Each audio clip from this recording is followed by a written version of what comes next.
5 seconds to go.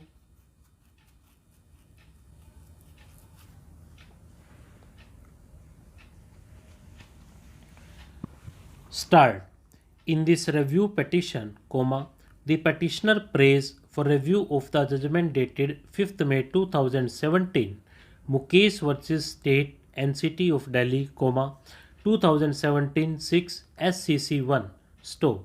In the review petition before us, the petitioner has again sought to assail the merits of the prosecution case and the findings rendered thereon which cannot be permitted.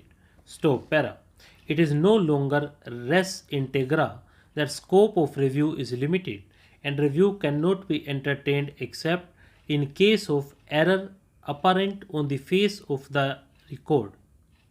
Article 137 of the Constitution of India empowers the Supreme Court to review any judgment pronounced or made, subject, of course, to the provisions of any law made by Parliament or any rule made under Article 145 of the Constitution of India. Para.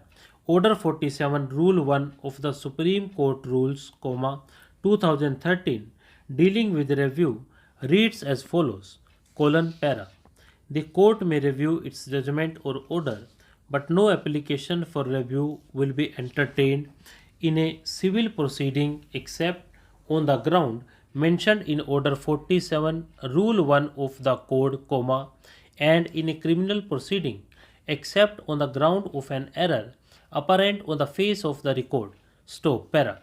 As per the Supreme Court rules, review in the criminal proceedings is permissible only on the ground of error apparent on the face of the record. Para. Review is not a re-hearing of the appeal over again. In a review petition, it is not for the court to reappreciate the evidence and reach a different conclusion. The scope of review jurisdiction has been elaborately considered by this court in number of cases, and the well-settled principles have been reiterated time and again. Para. The basic submission in the instant matter, as advanced by Mr. Siddharth Agarwal, learned senior counsel on behalf of the review petitioner, is about the admissibility of electronic record being cold data records. It is submitted that on the strength of the law declared by this court, as affirmed by this court in Arjun vs. Kailash and others, certification under Section 65B of the Evidence Act would be a prerequisite for admissibility of an electronic record such as CDRs, that there being total non-compliance of this mandatory requirement, the aforestated CDRs would be inadmissible and must be eschewed from consideration at every juncture.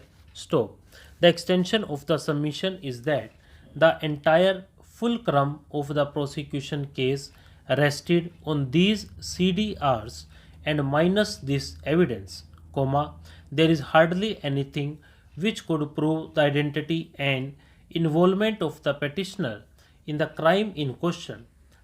Para. The submission advanced on behalf of the review petitioner on the first ground as set out in the note given by the learned senior counsel is as under.